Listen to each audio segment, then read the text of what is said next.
Les fondateurs du Norrois, Céline Fortin et René Bonenfant, ont légué en 2018 leur fonds d'archives personnels au Centre de recherche interuniversitaire sur la littérature et la culture québécoise, le CRILC.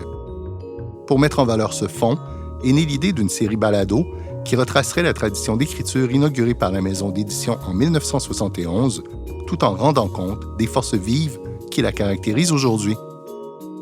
Avec un titre qui fait écho à la devise de la maison, la série Le Norrois le souffle toujours se répartit en 4 épisodes consacrés à l'héritage des femmes, à la traduction, aux essais et aux livres d'art. Le spectre des sujets abordés permettant de poser un regard renouvelé sur cette maison, surtout connue pour ses ouvrages de poésie, elle qui a pourtant contribué plus largement à la culture québécoise. Sur le modèle d'amitié et d'échange instauré par les fondateurs du Norrois, les épisodes sont structurés autour d'une formule dialogique afin que les intervenantes et les intervenants s'autorisent d'un rapport aussi libre que senti quant au sujet dont ils nous entretiennent. Nous faisons le pari que la fluidité des échanges reflétera le caractère singulier de l'écriture telle qu'elle se pratique au Norrois. L'animation de chaque épisode de Le Norrois le souffle toujours est assurée par Mélissa Labonté, qui est co-directrice littéraire des éditions du Norrois depuis 2021. Pour l'assister à l'animation, Paul Bélanger, qui fut directeur littéraire du Norrois de 1991 à 2021.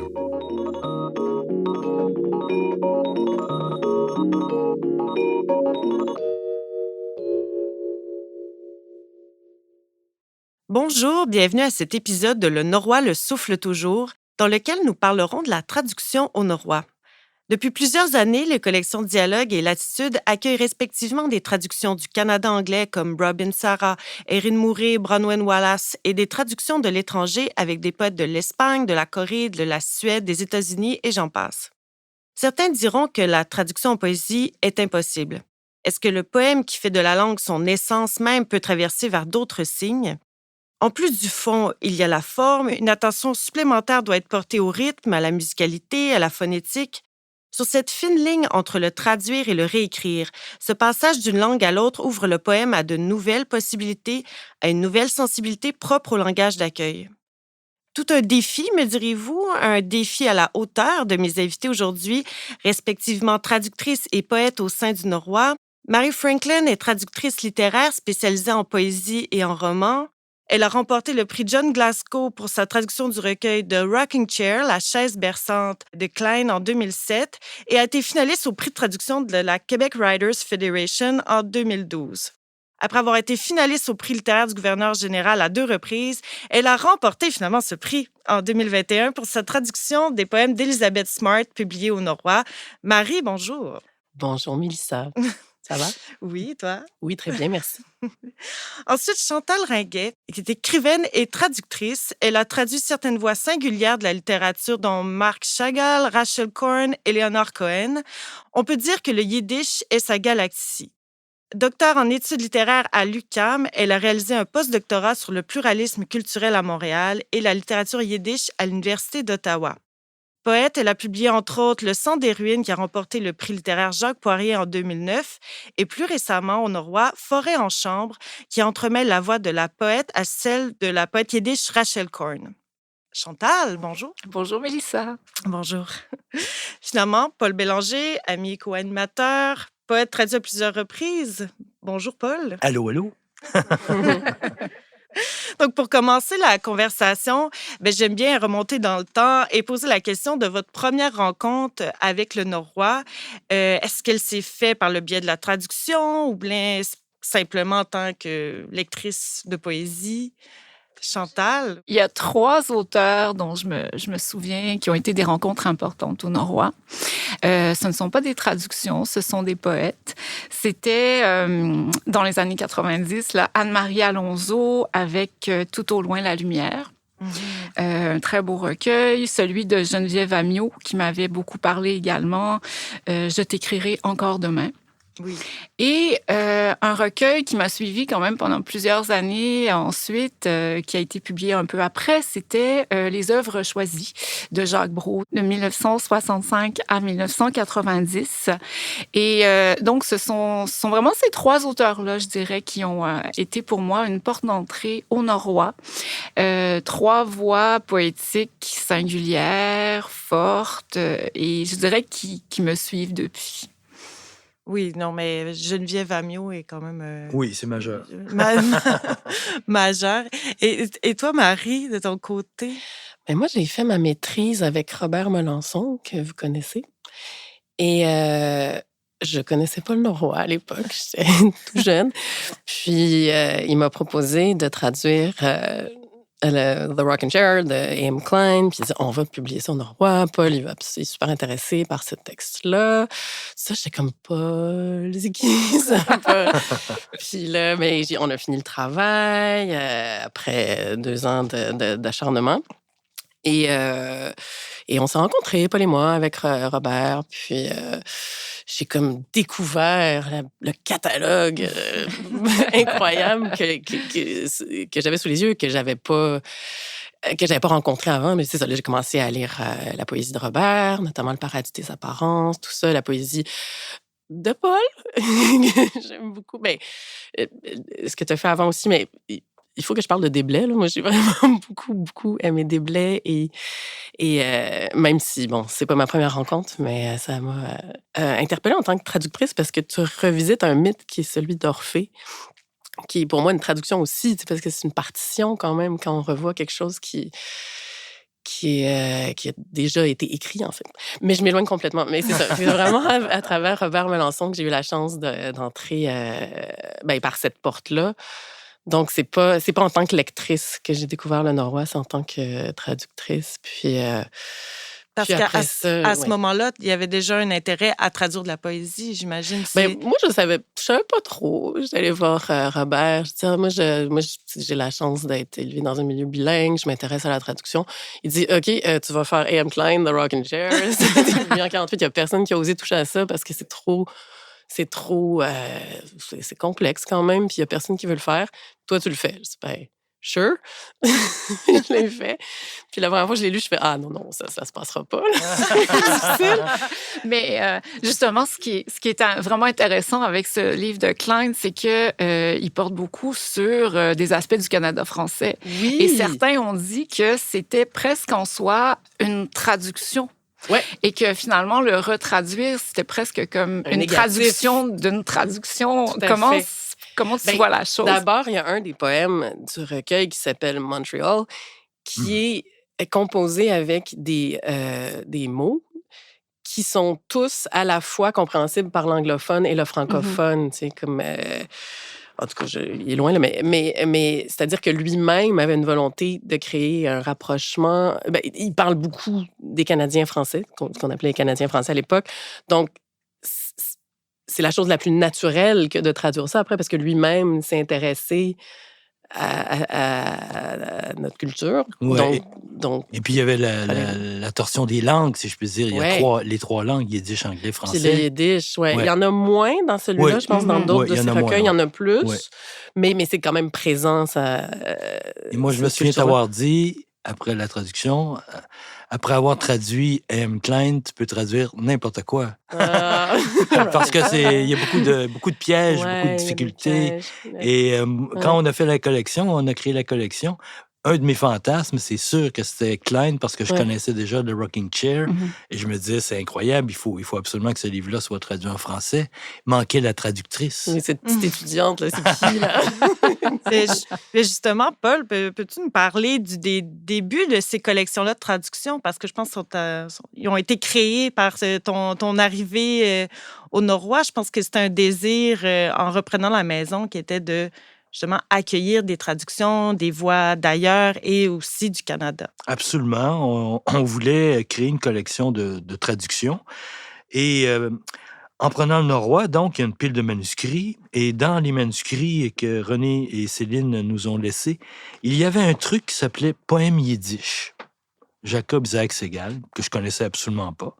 Une introduction de Pierre Anctil, qui est aussi le traducteur de ce livre, dans lequel il situe le monde yiddish à Montréal au début du 20e siècle, etc. Donc, déjà, à ce niveau-là, c'était déjà prenant. Et puis ensuite, de découvrir cette poésie-là que j'ai toujours mis dans la proximité de Saint-Denis-Garneau, peut-être parce qu'ils sont contemporains, ou pas tout à fait, mais à peu près. Et puis à la fin, encore là, il y a des poèmes autour de Montréal qui sont assez magnifiques. Je lis. Sur le chemin menant à mon village, sur la route sillonnant ma vallée, je me suis arrêté à Montréal, une sorte d'auberge dans le style catholique, assourdissante la semaine, muette le dimanche, etc. C'est un poème, la suite sur Montréal en soi est très intéressante. Et comme Klein, et comme plus tard Sholem Stern avec Nostalgie et Tristesse, qui a été cette fois traduit aussi, mais dans la collection Chemin de traverse. Donc, c'est une vision de Montréal, et donc c'est un dialogue, ni plus ni moins, avec une autre culture. Et c'est un peu aussi l'idée qu'on avait en créant la collection, d'établir un dialogue à partir des textes entre des voix canadiennes-anglaises et canadiennes-françaises, ou québécoises et canadiennes, on ne sait plus trop comment les appeler maintenant, mais toujours est-il qu'il y avait ce Segal et ce Klein que j'avais dans le collimateur de mes fantaisies. Et les choses arrivent toujours comme des puzzles. Des fois, ça s'imbrique les uns des autres. Mon ami Antonio D'Alfonso, qui est aussi poète, qui était à ce moment-là éditeur de Guernica, nous a donné 4 titres, parce que Guernica est en difficulté, 4 titres en français, dont ceux de Marie Michele et de Pascale Verdicchio.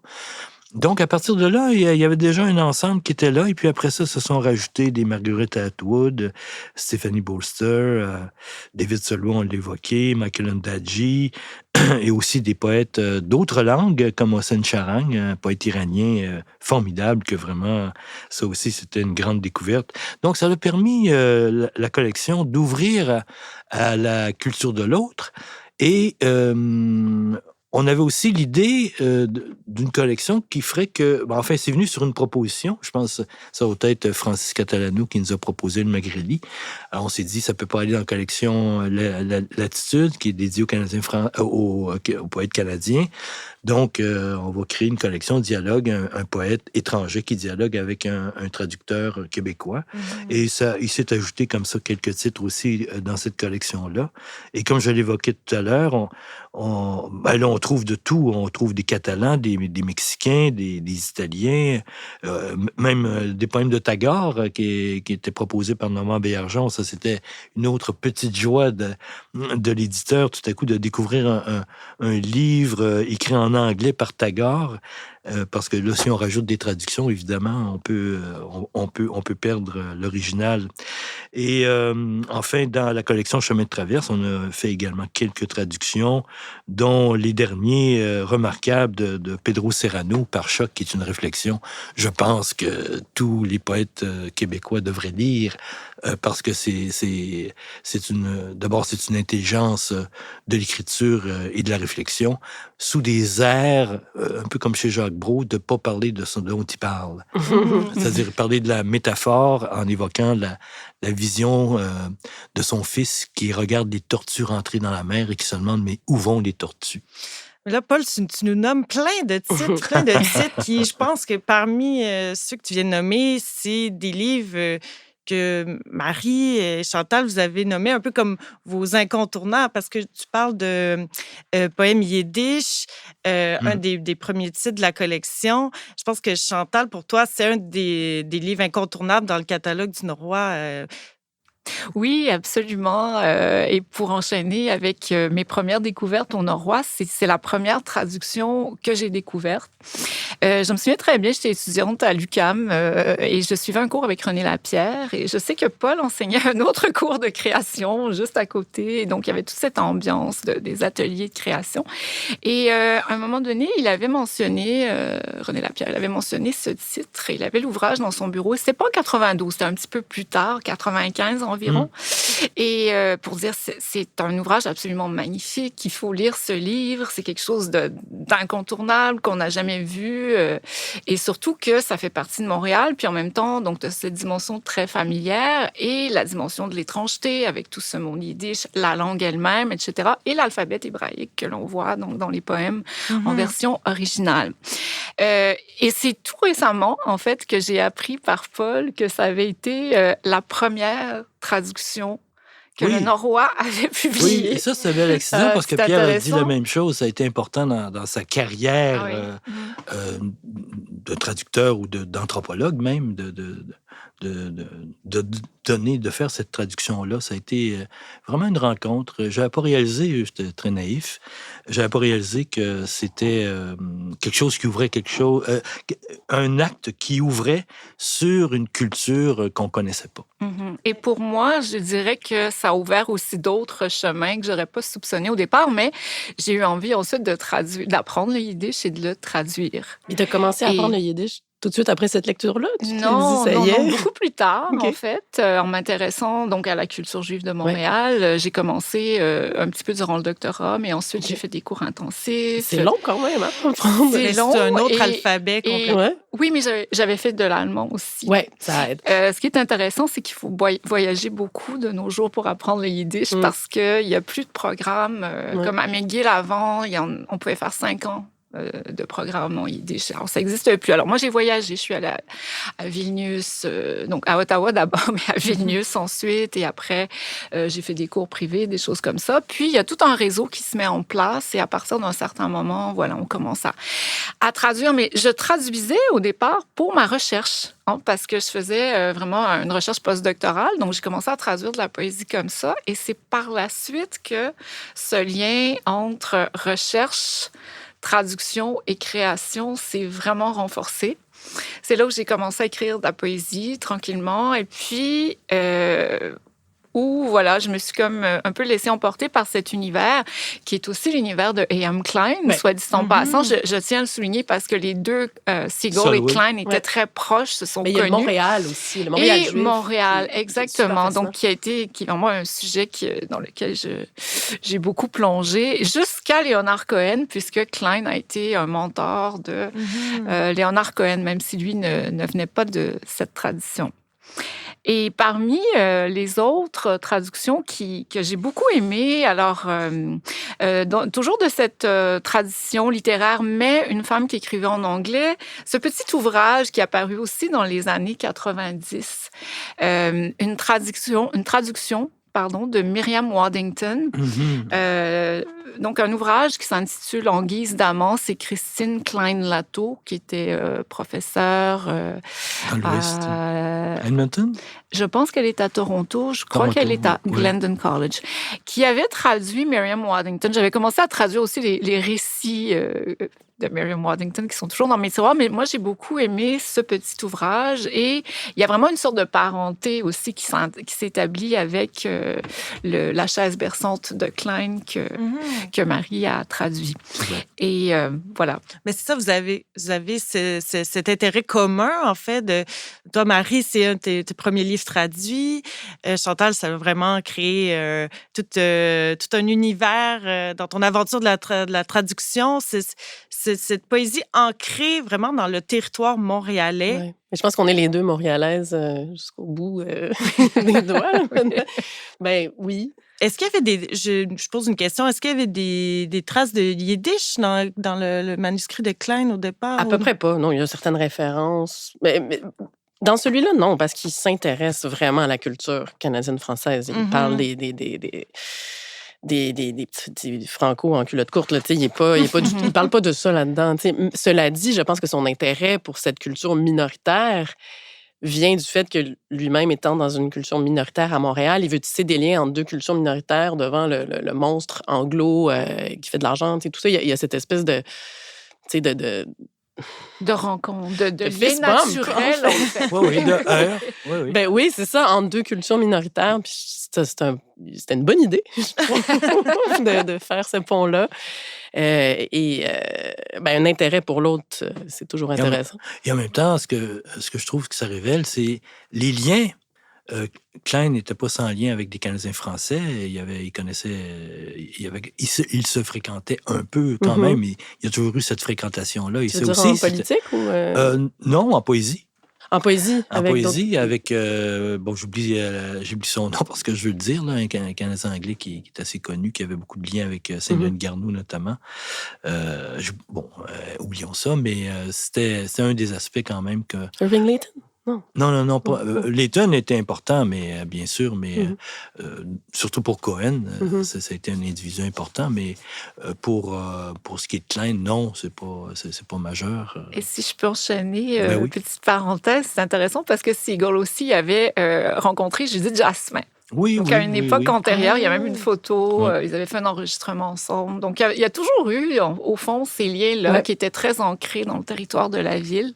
Et le mélange des langues qui a déjà été visible parce que c'est quand même une langue qui était la troisième la plus parlée à Montréal dans les années 30 jusqu'aux années 40 sur le plateau. Mais c'est que les deux cultures sont bilingues, c'est-à-dire si tu parles le yiddish et l'anglais, tu parles le français et l'anglais.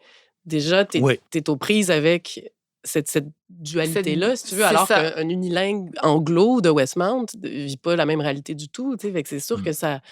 Il y a des rapprochements à faire. Klein, semble-t-il, a arrêté de parler pendant 20 ans, la fin de sa vie. D'écrire aussi. Et d'écrire tout, mutisme complet, de parler littéralement. Puis, semble-t-il que... Je ne sais plus où j'ai lu ça, je ne sais pas si tu l'as lu, Chantal, que...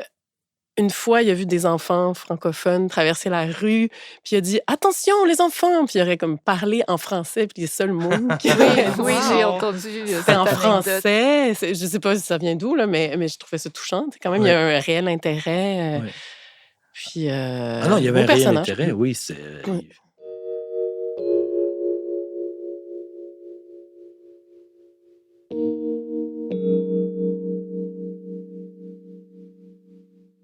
Cette idée des deux solitudes au Canada, l'anglais, le français. Là, c'est comme si dans cette expérience d'une autre langue, le yiddish, il y a cette rencontre, il y a un lieu de dialogue et donc tu disais une apparenté avec finalement la communauté minoritaire qui serait francophone dans ces années-là. Donc, la traduction permet cette rencontre entre des cultures qui, autrement, ne seraient pas nécessairement parlées. Est-ce que vous ressentez dans ce travail de traduction un peu ce rôle de créer un pont entre des cultures qui se côtoient, mais qui peut-être ne se parlent pas? Ou en tout cas, c'était comme ça historiquement. Là, ça a beaucoup changé, il faut dire, depuis l'époque où Seagull et Klein écrivaient. Mais pour ma part, oui, absolument. Je dirais que c'est aussi toute une littérature. Il y a de très grands écrivains qui sont venus à Montréal et qu'on ne connaît pas encore en français. On les connaît un peu en anglais parce qu'il n'y a pas encore eu de traduction. Je prends toujours l'exemple par rapport à quelqu'un comme Rachel Korn ou un exemple qu'on connaît, Marina Tsvetaeva, par exemple, dans la littérature russe, si elle n'avait pas eu de traducteur, on n'en aurait pas entendu parler. Et en fait, c'est la même chose pour des écrivains comme Rachel Korn, Meler Ravitch, Chava Rosenfarb et d'autres, dont on ne sait encore que peu de choses. Donc, c'est vrai que ce travail de traduction qui est tout en finesse et qui va vraiment jouer dans la musicalité de la langue permet vraiment cette rencontre de l'autre qui a été si proche aussi, sans qu'on puisse le rencontrer toujours dans la même ville. Donc, par la poésie, il y a comme une possibilité d'aller outre le social ou peut-être les contingences de la vie courante. Mais moi, je le sens pas dans l'immédiat du tout. Tu sais, je me sens pas un rôle de passeur. Là. Ça m'est pas encore arrivé que quelqu'un vienne me dire grâce à toi, j'ai découvert Elizabeth Smart. Tu sais, j'ai pas encore... Je récolte pas le fruit. Oui, absolument. Mais j'espère que, je veux dire, avec les années, puis avec le temps, puis avec les livres qui vont se trouver sur les rayons, ça va finir par se faire. Tu sais, mais c'est pas...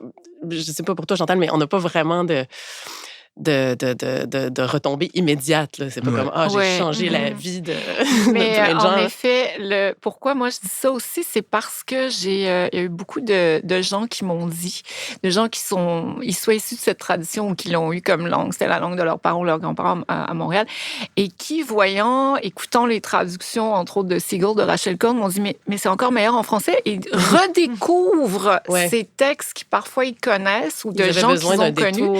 C'est ça, et cette sorte d'émerveillement. Et les remerciements aussi. Il y a une sorte de gratitude, je dirais, qui vient dans l'acte, comme conséquence de cet acte de traduction, qui est quelque chose d'extrêmement beau.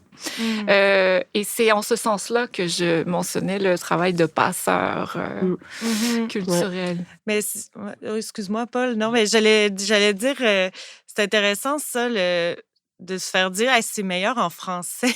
Dans le sens, je reviens un peu à ce que je disais au début parce que j'ai l'impression que la traduction en poésie, on est entre le traduire et le réécrire aussi. On doit transmettre une sensibilité poétique qui passe pas nécessairement par la traduction littérale. Ben moi, pour répondre à ta question sur en quoi la traduction de poésie est différente, je pense que j'invoquerais aussi Par choc de Pedro Serrano, qui a été magnifiquement traduit par Emmanuel Tremblay, soit dit au passage.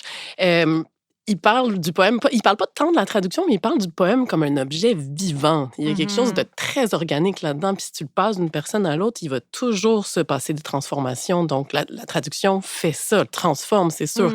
Après, un roman, ça pose d'autres défis, puis on en reparlera, mais il y a quelque chose avec un poème qui est un objet, là, c'est une masse grouillante, vivante. Donc, c'est sûr qu'à chaque fois qu'elle est même lue, interprétée, elle est différente. Donc, c'est une forme de traduction vraiment particulière, effectivement. Oui, et j'enchaînerai en disant, c'est ça, c'est toute la question de la musicalité, au fond. Puisque c'est ce qui est le plus important. Même si on ne comprend pas toujours la langue dans laquelle un poème est lu, on peut apprécier, entendre la lecture d'un poème. Et c'est vraiment ce qui doit être rendu plutôt que le contenu, évidemment. Donc, la forme, la musicalité, le rythme, trouver un équivalent. Quand parfois, il n'y en a pas, il n'y a pas dans la culture correspondance qui exige un travail supplémentaire, comme tu as très bien fait dans le cadre du Klein, entre autres. Oui, ça rime, des fois, c'est pénible. Non, mais c'est vrai, je rebondis sur Par choc de Pedro Serrano, parce que lui-même, dans son texte, il parle d'une communauté implicite à ceux et celles qui lisent les poèmes. Donc, il y a ce lieu de rencontre vraiment à l'intérieur même du poème qui dépasse un peu les frontières de la langue, mais qu'on entre vraiment dans une sensibilité à traduire. Puis je pense sur vos tables, je vois beaucoup de Jacques Brault, parce que Jacques Brault a une réflexion super intéressante sur le concept de la non-traduction, qu'on pourrait presque apparenter au non-poème de Miron. Mais j'ai envie de citer Jacques Brault dans un poème des 4 côtés, où il parle de la non-traduction qui part la non-traduction part d'un texte, elle arrive à un texte, elle reste en état d'alerte. Le texte vraiment non traduit se trouve quelque part dans le passage, dans l'intertexte. Non traduire, ce n'est ni prendre, ni laisser prendre, c'est composer, marchander, négocier. Un texte non traduit reste trouble. Il n'arrive pas à départager sa dépendance et son indépendance. Donc ici, c'est vraiment l'idée d'un mouvement, de reconstruire un effet poétique, de créer un dialogue. Il y a vraiment ici, je ne sais pas si vous voulez rebondir sur... parce que je vois les livres de Brault sur vos tables. J'ai l'impression qu'on a beaucoup de choses à dire sur cette idée de non-traduction. Oui, parce que, enfin, on en a parlé parfois, Jacques et moi, mais l'idée de la non-traduction, c'était l'idée d'une espèce de liberté aussi de ce dialogue-là. Puis, dans les choses qu'on a traduites au norrois, il y a des écarts parfois énormes entre plusieurs traductions. Il y a des traducteurs qui prennent plus de liberté, il y a des traducteurs qui restent plus attaché au texte original, mais quoi qu'il en soit, ça reste un dialogue. Et le petit texte de Jacques est formidable parce qu'il reste dans l'entre-deux, encore une fois, dans une espèce de fragilité, dans un déséquilibre presque. Il faut trouver cette fine ligne rouge qui fait qu'on est dans la fiction, dans la poésie, dans cette espèce d'expérience qui nous redonne la vie en quelque sorte, mais pas de façon explicite, mais de façon à entrer soi-même dans l'expérience. Et le défi, je pense, du traducteur, c'est de réaliser ça dans la langue d'accueil, dans la langue d'arrivée. Et dans ce sens-là, la langue d'arrivée, faut presque être poète pour traduire. Les meilleures traductions, je pense, sont celles de poètes, dans la mesure où ils ne ramènent pas toute la chose à eux-mêmes, bien sûr. Ben, parce que Marie, t'es une poète en toi. Non.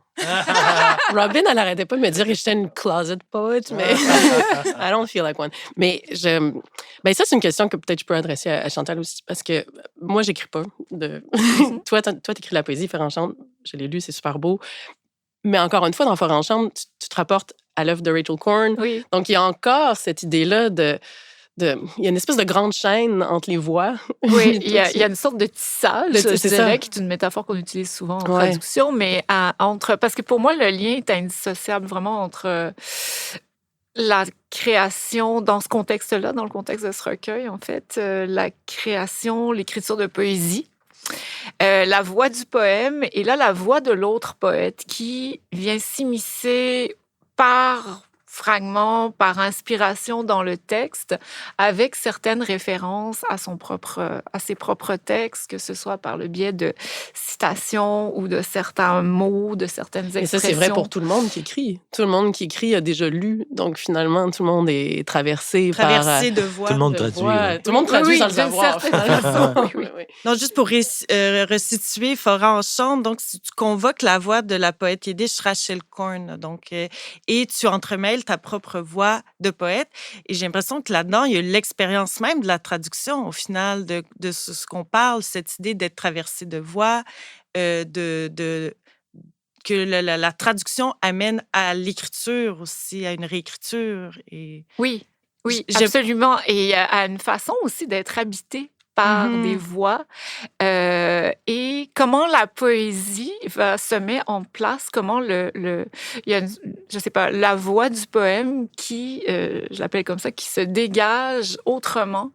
Finalement, on devient un peu interprète, si je pense au travail que j'ai fait dans le cadre de Forêt en chambre, interprète par rapport à ce travail de traduction et de poésie. Il y a quelque chose autrement dit, il y a quelque chose qui se tisse ou qui se trame à l'intérieur de soi dont il s'agit de rendre compte dans la forme du poème. Et c'est là où ça devient plus complexe quand il y a cet univers de l'autre écrivaine, parce que il y a toujours cette question de l'équilibre. Donc, on est un peu comme un funambule qui marche sur un fil. Et il y a une mise en danger, c'est absolument, sûr. Absolument. Cela dit, c'est pas tout le recueil qui fait référence à Rachel Korn. Il y a un autre segment, Forêt en chambre 1 et 2, qui sont mais ça ponctue, dégagés. Ça ponctue. En effet. C'est pas une partition que tu Non, pas du tout. Et ce qui est intéressant pour moi dans ce recueil, c'est que j'avais pas du tout prévu que la voix de Rachel Korn serait présente, mais c'est juste que ça ne me lâchait pas. Et je trouve ça vraiment intéressant. Je trouve que la création ou la traduction crée ces moments de magie où l'inattendu ou quelque chose d'étonnant survient qu'on n'aurait pas prévu ou qu'on n'a pas envisagé comme ça sur un plan rationnel dans un premier temps. Oui, c'est l'accident. On y revient toujours. Non, mais c'est intéressant, cette idée-là d'être habité par une voix, parce que c'est comme si vous deveniez en quelque sorte interprète. Est-ce toi, Marie, cette idée d'être habité par... on est tous habités par plein de choses, mais oui, s'il y a un truc qui m'énerve, c'est quand les gens disent « Ah, ben toi, tu traduis de la poésie. » C'est sûr que quand tu vas être grande, tu vas être poète quasiment. C'est comme s'il y avait une hiérarchie entre les deux, qui était comme « Ah, ben tu sais, un moment donné, tu vas être prête. » Mais tu vas faire autre chose. Mais pourquoi? Je suis bien, là. Non, mais dans le sens où, tu sais, beaucoup de gens en parlent, peu de gens écoutent. Moi, je suis meilleure dans la posture de l'écoute. Donc, je fais ça, je vais continuer de faire ça. Puis après, c'est ça, je pense qu'il y a tellement un gros lien entre la traduction et l'écriture. Alors, pourquoi, justement, hiérarchiser tout ça? Oui. Je suis absolument d'accord, en fait. Je suis absolument d'accord. C'est fatigant. Oui, c'est très fatigant. Mais... Et justement, la traduction qui a souvent été mise de côté, on dit c'est moins intéressant, c'est moins important, ou on ne cite pas les noms des traducteurs encore aujourd'hui. Parfois, des poètes ne citent pas les noms des traducteurs qu'ils citent. Je trouve que c'est vraiment, il faut avoir ce geste d'attention, de délicatesse envers les traducteurs parce que c'est vraiment un travail de traduction. C'est une forme d'écriture. Pardon, de création. Oui, absolument. La traduction. Oui. C'est vraiment dans les arts littéraires, mais dans la création. Non, vraiment. Complètement. Parlons, Marie, de ton travail avec Elizabeth Smart. J'ai l'impression qu'il y a quand même un double défi aussi. Je veux dire, tu l'avais déjà relevé avec Klein, mais cette idée d'une distance aussi temporelle avec la... Mais c'est pas pareil, c'est parce que c'est comme ma soulmate, là. Je veux dire, j'ai l'impression de vraiment la connaître d'une façon... Je me suis identifiée à 100% à cette femme-là parce que j'avais traduit sa biographie chez Le Méac. J'avais traduit la suite de Grand Central Station, Aïssa Dan Webb, qui est L'arrogance des vauriens chez Les Allusifs. Donc, je la connais. Même si elle est décédée, puis j'ai jamais parlé. J'ai lu ses entrevues, puis j'étais tout le temps 100% d'accord avec ce qu'elle disait. J'étais comme, wow, c'est qu'est-ce que tu fais dans ma tête? Vraiment, je me reconnaissais à 100% dans cette femme-là. Même si je comprenais rien à ses textes, parce que il y avait quelque chose du journal intime un peu, elle fait des autoréférences, tout ça. Fait que j'ai fini par décoder un certain nombre de trucs, mais... En plus que décoder, je dirais, tu lui as donné une langue en français. Tantôt, on parlait de c'est meilleur en français. Quand tu as dit, on va peut-être faire des lectures bilingues, là, j'ai commencé à lire mon Smart en anglais, puis à lire après le mien en français. J'étais comme, c'est tellement meilleur en anglais. C'était vraiment ça qu'elle voulait, dans le fond. Mais en même temps, comme justement, moi, j'ai pas de distance envers moi-même, évidemment, puis que, enfin, chacun a ses trucs. Mais oui, c'est ça, je l'ai pas connu, en vrai. Je sais pas si tu as connu beaucoup des auteurs que tu as traduits. Non, ils sont décédés. Enfin, dans le cadre de c'est le drame. C'est vrai, exactement le même rapport avec quelqu'un qu'on n'a pas pu connaître, qui vient d'une autre génération. C'est ça. Et malgré tout, il y a cet univers qui nous habite, en fait. Oui. Mais tu as un nombre fini de renseignements là, pour essayer de comprendre. Tu peux pas faire qu'est-ce que tu as mis à la page 74, ça voulait dire quoi? Alors qu'avec les auteurs vivants... C'est ça, tu peux leur parler, converser avec eux. Oui. Puis une chance, des fois, moi, j'ai traduit Sina Keras, puis je faisais un peu, j'y allais à l'instinct, puis à un moment donné, j'ai rencontré, je fais, telle image, est-ce que ça veut dire ça? Elle dit, non, pas en tout. C'était une œuvre dans un musée, puis c'était littéralement écrit, puis moi, j'avais vu une espèce de truc... Mais est-ce que c'est important, ça, de savoir les vraies références? Parce que là, on parle d'Elizabeth Smart. Penses-tu que tu aurais pu traduire sa poésie si tu n'avais pas traduit, par exemple, les textes précédents? Ça aurait été plus difficile, ça, c'est sûr. Parce que là, il y a vraiment des références à sa vie. C'est une femme qui a eu une vie tellement difficile. Elle a eu 4 enfants avec un poète qui s'appelle George Barker, qui n'a rien voulu savoir de les élever, qui est britannique, donc qui s'en mêlait pas, là, qui avait sa femme, tout ça, anyway. Puis elle était toute seule à préparer de la soupe avec des orties, puis à s'occuper de ses enfants, puis elle avait pas le temps d'écrire, elle travaillait pour des magazines de mode. Donc, elle en arrachait, là, vraiment. Elle avait du mal à écrire. Puis dans ses textes, elle parle beaucoup du fait qu'elle a du mal à écrire. Elle parle de la pratique d'écriture qui est vraiment ingrate pour une femme dans ces années-là. Elle n'avait pas de temps pour ça, elle n'avait pas de... Puis il n'y avait pas beaucoup d'autrices, il n'y avait même pas le mot autrice, en tout cas, mais là, c'est en anglais, mais bon, il n'y avait pas de place pour les femmes tant que ça dans la sphère littéraire. Puis, non, c'est difficile. Puis elle est entêtée. Donc, elle continue d'écrire, mais il y a beaucoup de références à ça, à sa vie, donc concrète. Là, elle parle des plantes qu'elle ramasse pour faire à manger à ses 4 enfants. Puis, donc, c'est ça a beaucoup aidé de connaître sa vie, c'est sûr. Il y a des poètes qui parlent plus de leur vie que d'autres, mais elle le faisait beaucoup. Mais il y en a qui le font pas du tout, là. Mais il faut qu'on s'arme du plus grand nombre d'informations possibles là, pour savoir. Donc, c'est important, cette idée-là, de connaître la vie, de connaître... Est-ce qu'il y a une limite à ça? J'ai l'impression que... est-ce que ça peut venir teinter, même contaminer la traduction? Oui, il faut faire attention, moi, je dirais. C'est toujours une question de prudence en même temps et de délicatesse. On fait des faux liens. Des fois. Je pense que c'est important de connaître les les références, Le contexte. Donc, il y a quand même un travail de recherche à la base. En même temps, la vie de l'auteur, oui, mais il ne faut pas que ça prenne le dessus. Ça, c'est vraiment, surtout en poésie, là, je dirais, même en roman, mais encore plus en poésie, parce que là, c'est tellement dans l'évocation, dans l'image qu'on se trouve. On ne veut pas ramener les images, les mots à la vie de l'auteur, évidemment Non, pas, ça. mais on ne veut pas être influencé dans ce sens-là pour faire des liens trop forts. Sinon, les références, c'est celles de ce que l'auteur a écrit lui-même, Oui. pour moi. Là, c'est ça. Oui, pas la référence en tant que vie, là, parce que ça conduit à des impasses C'est aussi. ça. Mais c'est vrai pour tout le monde, pas seulement pour la traduction. Là. C'est pas parce qu'on rencontre de la vie qu'il va avoir un poème. Il y a quelque chose qui doit prendre forme après ça. Donc, c'est la même chose en traduction. C'est un grand travail. C'est un grand travail de délicatesse, comme tu as dit. Oui, c'est vrai.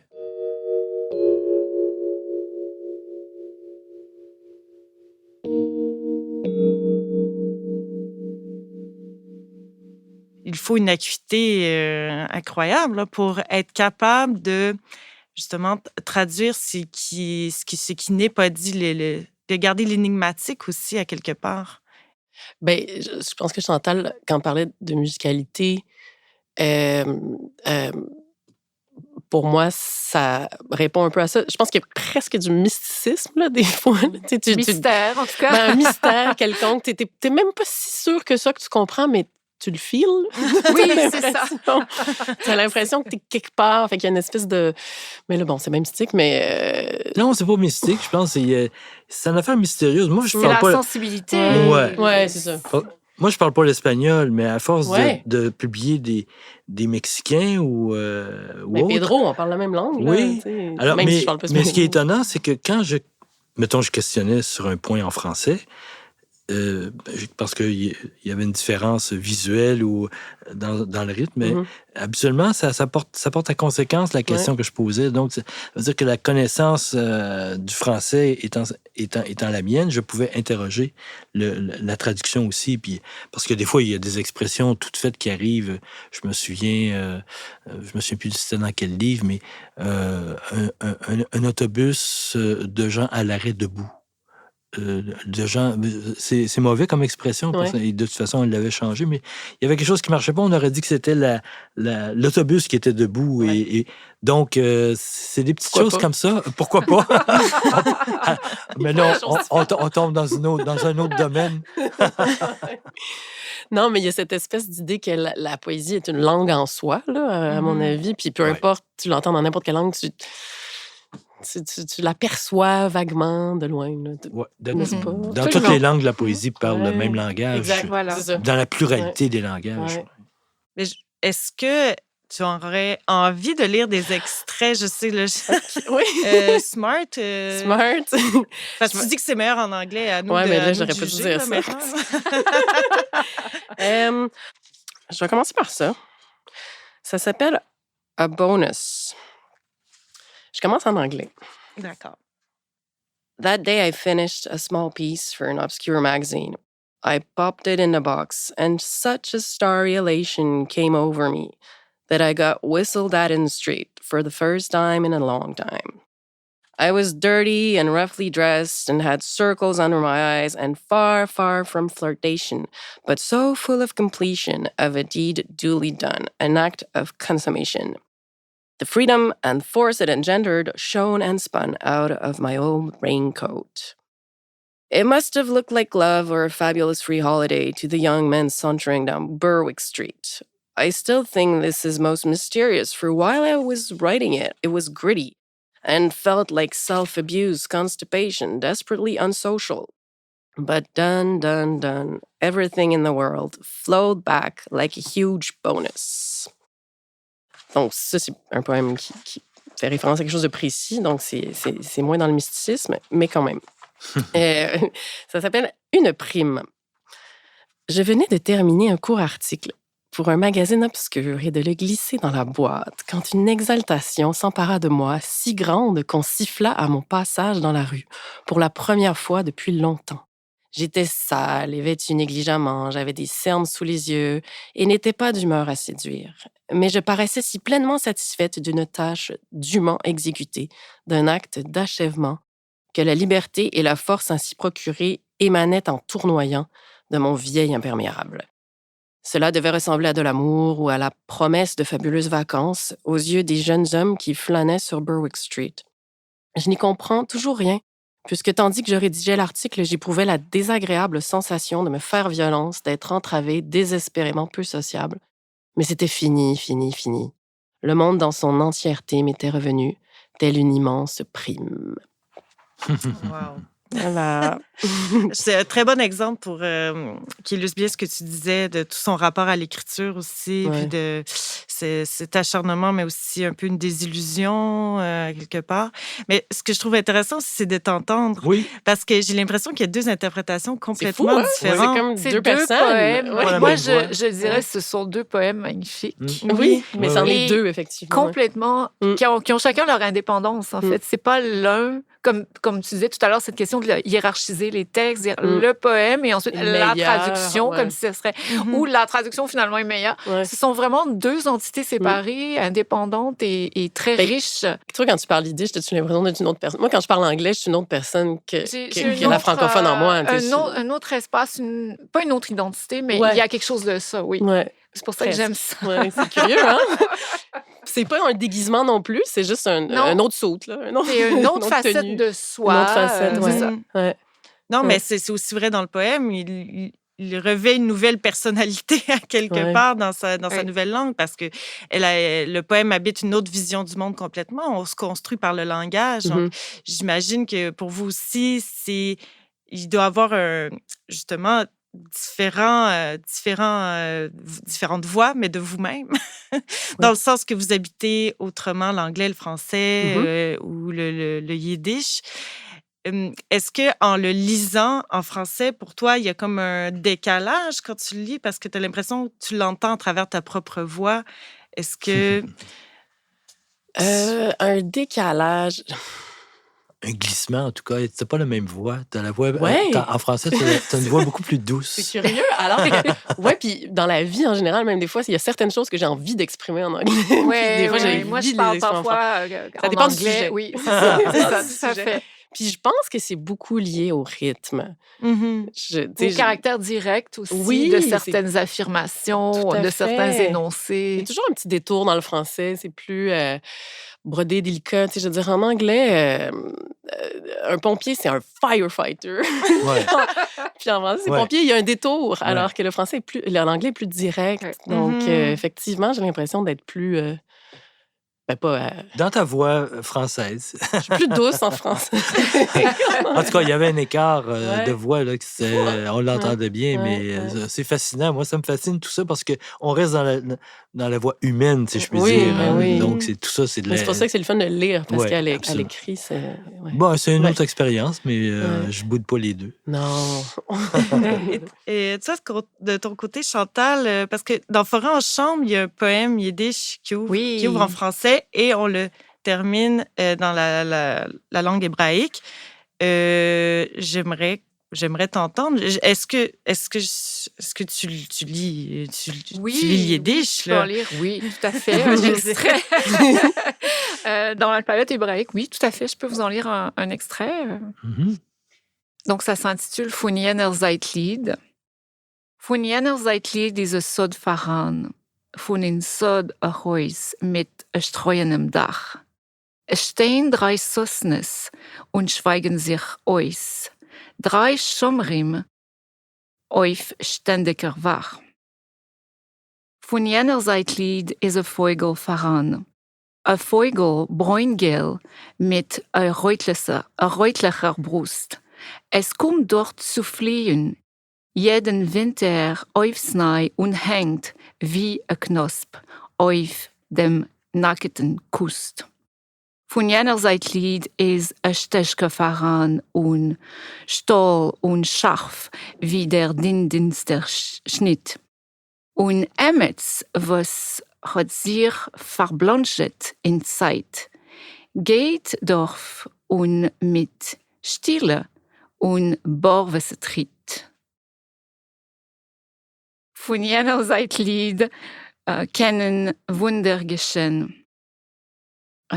Noch heint in Tog, was is Kmarne und Gro, wenn Duft rein in dem Glas von der Scheube, die zerfieberte Bänkschaft von windlicher Schau.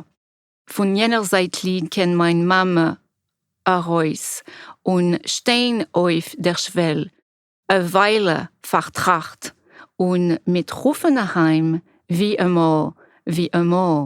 Genug sich gespielt schon. Du siehst nicht, es ist Nacht. Wow, merci. On veut l'entendre en français maintenant parce que je dois avouer que j'ai 2-3 mots. Je l'ai lu, en fait, avec l'alphabet hébraïque. C'est plus difficile que quand on s'est translittéré en français. Puis en plus, là, j'ai pas mes lunettes. Non, mais j'en ai besoin maintenant. Mais je vais vous le lire en français.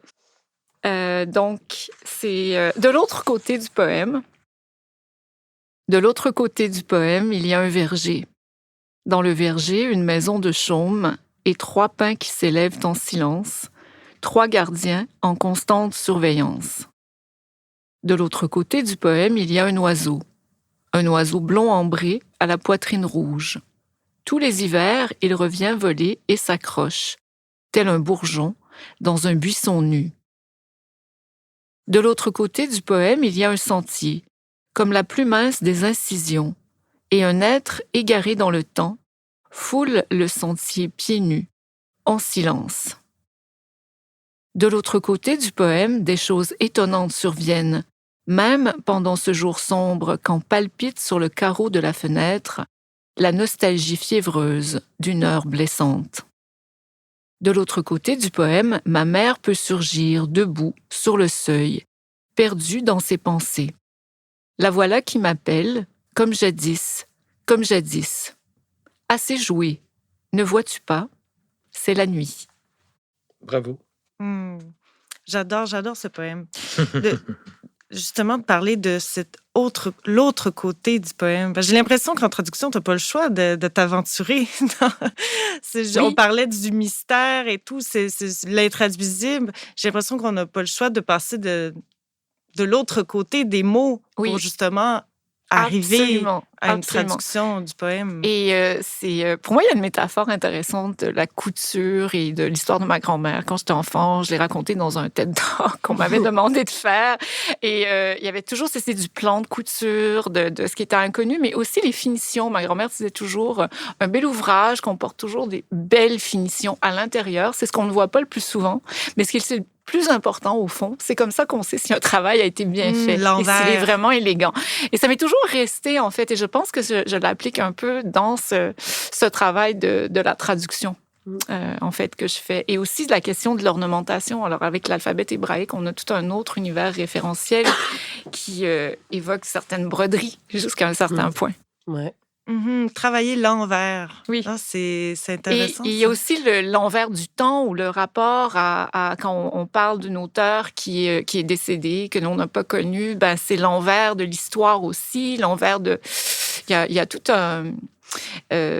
cet univers à la fois temporel, poétique qui est évoqué dans cette question de l'envers de la page, l'envers de la langue, etc. J'aurais envie de glisser vers Eddie Blodgett parce que j'ai l'impression qu'il a travaillé beaucoup là-dessus. C'est cette idée d'explorer ce passage du français à l'anglais, mais vraiment... tu parlais d'être funambule, cette fine ligne entre les deux langues. Il l'a beaucoup exploré dans son travail. Oui. Et il y a une belle proximité aussi avec Jacques Brault aussi. Exactement. Et entre autres, j'allais en parler, Paul en dira quelques mots de plus après, mais ils ont fait ensemble, Brault et Blodgett se sont rencontrés, se sont trouvés des affinités spontanément. Donc, c'était 2 contemporains, il faut le dire. Une longue amitié. Une longue amitié, oui, voilà. Absolument. Et ils sont en fait co-auteurs et co-traducteurs d'un livre qui est vraiment très, très beau, Transfiguration. Sherry Simon disait de ce livre qu'il prend la mesure de la traduction et la pousse dans ses derniers retranchements comme un procédé de transmission. Et c'est en fait un livre écrit sur le mode du renga. Donc, l'un d'eux écrit un poème dans sa langue, le français, et l'autre l'écrit dans l'anglais, donc Blodgett. Et l'un traduit l'anglais vers le français, Bro, et l'autre traduit le français vers l'anglais, Blodgett. Donc, on a en fait des rimes embrassées dans ce recueil. Et je trouve ça très beau. En fait, on a vraiment l'acte d'écrire et traduire à la fois. Et petite anecdote, puisque tu nous demandais aussi de faire des liens avec notre travail. Donc, c'est un livre qui a été... il y a un livre de Blodgett qui a été publié au Norrois, qui s'intitule Le poème invisible, The Invisible Poem, qui avait paru au Norrois et Bouchek Books en 2008. Je ne connaissais pas encore cet ouvrage et moi, j'ai publié un ouvrage, mon deuxième livre de poésie, c'était chez Bouchek Books et c'était aussi de la prose en anglais et de la poésie en français, une alternance entre les deux. C'est ça que l'éditeur avait aimé, que c'était pas exactement une traduction. Mais je pense qu'à ce moment-là, j'étais déjà dans cette espèce de dialogue entre deux langues, deux formes, etc., qui m'a amené par la suite à traduire davantage. Mais revenons à Transfiguration. Je pense que Paul a quelques mots à dire oui, sur Transfiguration, c'est... Ben, je reviens brièvement sur Chambre en forêt. C'est déjà... Forêt en chambre. Forêt en chambre, c'est déjà une proposition de traduction dans le traduire de la vie vers une forme littéraire. Ce qui est extraordinaire dans Transfiguration, les deux Blodgett et Bro se voient depuis longtemps, échangent beaucoup autour de la traduction, de la poésie, bien sûr. Et le cas de Ted est très intéressant parce qu'effectivement, il va finir par se traduire lui-même dans ce livre, Le poème invisible. Et en amont, ils avaient tous les deux engagé un dialogue poétique sous la forme du ranga, comme tu dis. Et en même temps, dans ce dialogue poétique, il y avait aussi l'autre dialogue, le dialogue des langues, qui fait si bien qu'on ne sait plus trop, étant donné le montage qu'on a fait, on sait bien qui écrit Bro, qu'est-ce qu'écrit Bro et qu'est-ce qu'écrit Blodgett. Mais ce qui est intéressant, c'est de voir le transfert aussi dans la traduction de l'un et de l'autre. C'est un dialogue extrêmement riche qui va dans des petites choses, comme on peut l'imaginer de Jacques. Je lis vous m'excuserez, je ne lirai pas en anglais, c'est trop horrible, mon anglais. Imaginez, mauve, la tendresse du temps se dépose insoucieuse. Le moqueur chat s'avoue, en un miaulement strophique, la joie qui meut le monde. Et là où il pénètre dans l'air, le silence s'étend devant lui, écho d'un silence alors, quand il tombe comme musique, d'au-dedans tomberait au dehors, mesure de silence. Debout dans sa patience, le grand héron gris au miroir du ciel, sans dessus-dessous, tel s'immobilise en oiseau roseau. Nul autre oiseau que ceci, un oiseau qui est silence, son chant, on devait avant toute musique l'entendre dans l'air. Les arbres y prennent forme et tout est couleur, etc., etc. C'est un dialogue extrêmement riche où l'univers poétique de l'un communique avec l'univers poétique de l'autre. Et en plus, ils font un travail de traduction ou de non-traduction, serais-je tenté de dire, pour aller dans l'idée de Jacques, qui est une réflexion extrêmement riche. Mais on dirait qu'on retrouve presque ton univers dans Forêt en chambre, dans ce cri de l'oiseau au loin, dans l'envers, là, presque. Ah, c'est beau, merci. Oui, c'est vrai. C'est vrai. Je te lance des fleurs. Non, mais parlant aussi de ce travail de garder les traces de ce dialogue dans la traduction, ça me fait penser à un projet un projet très spécial qui est au Norrois, le Verschmugel. Le Verschmugel. On ne parle pas assez, mais c'est un projet qui s'est étalé sur plusieurs années. On a trois éditions parues au Norrois, mais qui sont en coédition avec la Maison de la poésie de Berlin. Verschmugel ou réversible, qui veut dire en allemand contrebande poétique. Oui. Et ça, c'est un atelier de traduction qui invite des poètes francophones, anglophones et allemands de s'asseoir autour des poèmes et de vraiment traduire dans les trois langues et de faire traverser le poème et de voir vraiment ce passage d'une langue à l'autre. Et je crois que c'est une rencontre super, très, très riche pour un poète ou une poète. Mais pour une traductrice, est-ce que, justement, que les deux langues apparaissent dans le même livre, est-ce que c'est se mettre en danger? J'en parlais avec Daphné. Je ne sais pas si je peux parler. Oui. C'est un projet qu'on va faire à deux. Une co-traduction d'une poète américaine. Et on Amy Berkowitz. Amy Berkowitz. Et on s'interrogeait avec toi et Charlotte à savoir, est-ce qu'on fait une édition bilingue? Et bien là, pour des raisons évidentes, parce que le recueil est très court, on a décidé qu'on le faisait en bilingue. Enfin, est-ce qu'on fait face à face ou tête bêche ou, tu sais, tout français, tout anglais, tout ça? Puis on a choisi face à face, finalement, en tout cas. C'est un work in progress. Ouais. Mais après, j'en parlais avec Daphné. Mais je pense face à face. J'en parlais avec Daphné, puis on se disait, ben, est-ce que, on dirait qu'à la limite, peut-être que ça nous donnerait plus de liberté parce que, comme l'original est là, on n'enterre pas la voix de la poète. Fait qu'on peut aller un peu plus loin, puis si quelqu'un veut savoir c'était quoi l'original, il est disponible encore juste sous ses yeux. Donc, ça rend... Oui, c'est sûr que c'est confrontant parce que les gens... Oui. La compulsion d'aller comparer est très forte. Ben, pas tant, là. Pour moi, elle le serait. Mais je trouve pas que t'es si redevable que ça à chaque vers. Il faut pas que ce soit comme un blueprint de l'anglais.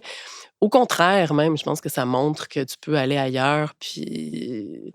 Ça te donne une liberté supplémentaire. Oui, quasiment. Ouais. Ben, c'est intéressant. Moi, je trouve que c'est un débat plutôt. C'est-à-dire que toutes les cas de figure sont possibles, bien sûr, mais quand le texte est en vis-à-vis, souvent, les gens vont être portés à comparer. Des fois, j'ai préféré ne pas mettre la traduction, l'original, et laisser juste le français, justement, pour éviter cette discussion infernale qui fait qu'on peut toujours retraduire la chose. D'ailleurs, si on traduit Shakespeare encore aujourd'hui, c'est bien parce que la langue change, etc., etc. Et d'un individu à l'autre, c'est pareil. Donc, parfois, on gagne à ne pas mettre la traduction. Parce que tu passes à côté du propos. Si tu fais juste être dans la comparaison. Je comprends ce que tu veux dire. Mais c'est un débat. Encore là, c'est une question. Ça dépend de quoi on veut parler. On veut parler du thème des livres. Oui, puis à la limite, on peut s'en foutre. Vous pouvez discuter. Tout est fait dans le public. C'est pas grave, ça. C'est ça. Mais c'est vrai que ça va enlever quelque chose à l'objet. Surtout quand la dimension critique. Moi, j'aurais écrit ça comme ça, bien sûr. Mais c'est-à-dire, moi, je dis aux gens, faites-la votre traduction. C'est ça, vas-y. Essaye-toi, on s'en reparle. Moi, j'aime beaucoup qu'on ait l'original et la traduction. C'est vraiment ce que je préfère. Je trouve qu'il y a l'original, vraiment, et ce sont deux musiques différentes. Absolument, je le vois vraiment comme ça. C'est comme si vous avez, je sais pas, les variations Goldberg de Bach, une interprétation beaucoup plus fidèle à l'original, et après on écoute l'interprétation de Glenn Gould, par exemple. Puis on n'écoute plus rien après. Oui, c'est ça. Mais je le vois, donc toujours dans cette idée que ce sont deux poèmes différents, deux musicalités différentes, indépendantes l'une de l'autre. Je pense que les gens ont... C'est une question d'habitude aussi, de génération. Les gens ont longtemps eu ce réflexe de discréditer la traduction, je veux dire dans la société en général, par rapport à un texte original, ou dire que la traduction, c'est moins bon, ou vaut mieux le lire dans l'original. Bon, ça dépend des choix qu'on veut, ça dépend de ce qu'on veut avoir comme... Comment on veut plonger dans une œuvre, je dirais. Mais vraiment, je le vois comme deux entités différentes et je pense que l'important, c'est de se laisser porter par le texte, par sa musicalité. Et à partir de là, les débats sur comparer, déjà... Il y a comme un écueil dans l'idée de vouloir comparer parce que on n'arrivera jamais à un équivalent parfait de l'original. Je veux dire, c'est là où, s'il peut y être question d'intraduisible en poésie, c'est là où ça se trouve. On n'aura jamais un équivalent.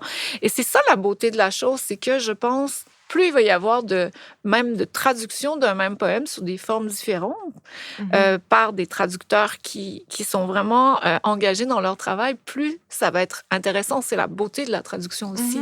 Parce qu'à la base de la traduction, il y a l'idée du dialogue. Donc, oui.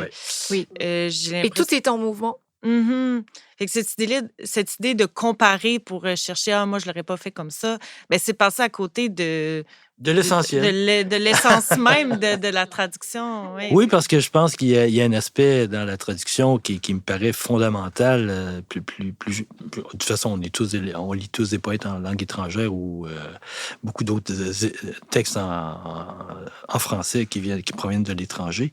Pour moi, c'est vraiment un rapprochement culturel, une fraternité humaine dans un discours qu'on appelle le poème dans ce cas-ci. Mais c'est vraiment, pour moi, il y a quelque chose qui se passe là, qui doit se passer, qui est la rencontre des cultures, la rencontre des langues, la création d'une fraternité humaine, appelons ça comme ça, qui fait qu'on pourra dépasser les clivages culturels, ethniques. C'est fondamental, cette discussion-là.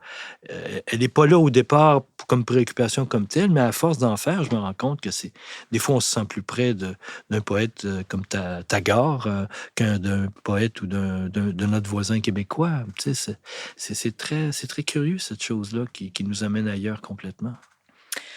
Ben, je crois que je terminerai là-dessus. Je trouve que c'est cette idée de communauté dans la traduction, dans le poème, je trouve que ça reflète bien nos discussions d'aujourd'hui.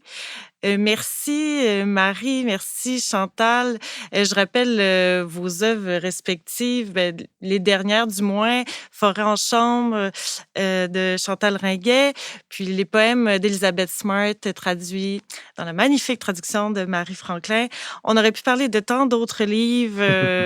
Les collections de traduction norrois continuent leur belle vie. Justement, on a parlé de Gravitas d'Amy Berkowitz, traduit par Marie et Daphné B. qui s'en vient au norrois. Des traductions aussi de Chantal qui s'en vient au norrois. Mais on ne peut pas encore en parler, mais on peut planer le mystère.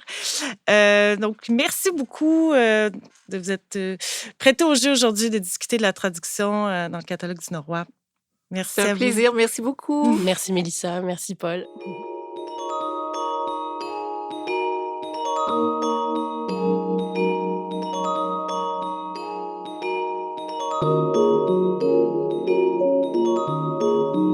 La réalisation de Le Norrois le souffle toujours a bénéficié du concours financier des organismes suivants: le Département d'études littéraires de l'Université du Québec à Montréal, les Éditions du Norrois, le Fonds de recherche Société et culture du Québec, le Centre de recherche interuniversitaire sur la littérature et la culture québécoise.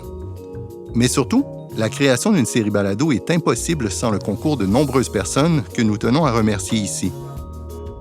Merci donc à l'équipe de La Puce à l'oreille, et plus particulièrement à Albéric Filleul pour son travail de maître dans la production et la réalisation des épisodes, ainsi qu'à Ivan Uruenia qui nous a accueillis avec générosité au studio Bakery. Merci à Mélissa Labonté et Charlotte Franqueur, les co-directrices littéraires du Norrois, sans qui ce projet n'aurait pas eu le même sens. Enfin, merci à Charlotte Moffett, agente de coordination au CRILC, de même qu'à Lise Bisoni, qui est coordonnatrice du Centre, pour son enthousiasme et son soutien constant dans la préparation de cette série. Vous trouverez tous les épisodes de Le Norrois le souffle toujours sous l'onglet Médiathèque du site du CRILC, soit crilcq.org, de même que sur le site des Éditions du Norrois, lenorrois.com.